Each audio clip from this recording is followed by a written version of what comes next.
साल भर तक घर में कोई भी फंक्शन हो, कोई भी कार्यक्रम हो, हम सोने के गहने नहीं खरीदेंगे। ఎందుకు బంగారం కొనొద్దు? చలో, నాకు అర్థమైంది, మీకు అర్థమయ్యేటట్టు చెప్తాం. మన ఫారెక్స్ రిజర్వ్స్ కాపాడడానికి. ఫారెక్స్ రిజర్వ్స్ అంటే ఏంది? అంటే మనం ఏదైతే ఇంపోర్ట్ చేసుకుంటామో దాన్ని కొనడానికి డాలర్లు కావాలి. ఆ డాలర్లు ఎక్కడున్నాయి? మన ఫారెక్స్ రిజర్వ్స్ అంటే ఫారెన్ ఎక్స్చేంజ్ రిజర్వ్స్ అనమాట.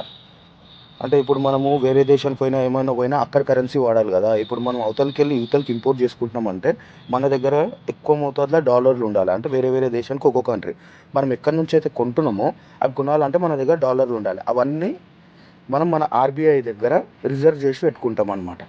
మనము క్రూడ్ ఆయిల్, మిషనరీ, ఎలక్ట్రానిక్స్, అట్లనే ముఖ్యంగా బంగారం ఎక్కువ ఇంపోర్ట్ చేసుకుంటున్నాం బయటి దేశాల నుంచి. ఇప్పుడు అవి కొనాలంటే మన దగ్గర దాచుకున్న ఆ నిల్వల నుంచి తీసి కొనాలన్నమాట. ఇట్లా కొనకపోవడం వల్ల, ఒక సంవత్సరం ఆపడం వల్ల మన ఫారెక్స్ రిజర్వ్స్ అనేటివి నిలబడతాయి, మన దగ్గర ఉంటాయి. అవే డబ్బుల్ని మన దగ్గర ఖర్చు పెట్టుకుంటే మన డాలర్ రేట్ అనేది ఫ్లెక్సిబుల్గా ఉంటుంది. అంటే అంతవరకే ఉంటుంది, పడిపోదు అనమాట.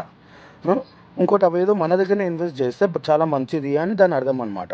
ఇంకోటి, ఇప్పుడు బంగారం హోల్డ్ చేసిన వాళ్ళ పరిస్థితి ఏంది అంటే, ఇది గ్లోబల్గా డిమాండ్ ఉన్న మెటల్ ఇది గోల్డ్ అనేది.